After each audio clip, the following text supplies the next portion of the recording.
Every day when I go through my emails, I look forward to seeing what types of recipes and tips and tricks that you're looking for.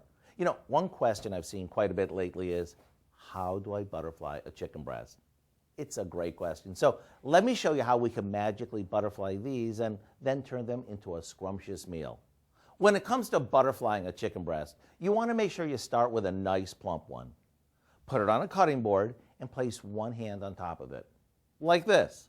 Then, holding a sharp knife horizontal to the cutting board, slowly cut the breast in half, about 3/4 of the way through.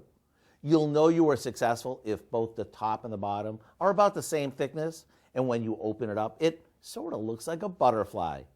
Now, we season these with some salt and pepper and smear them with a garlic and herb spread.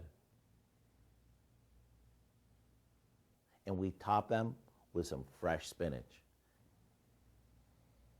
And after they're roasted, we'll finish them off with some cheese and a buttery crumb mixture.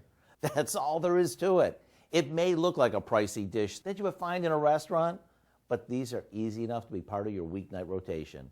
To get the recipe for our cheesy stuffed herb chicken, simply visit our website. I'm Howard with Kelly in the Mr. Food Test Kitchen, where today we found a magically butterflied way for you to say, ooh, it's so good.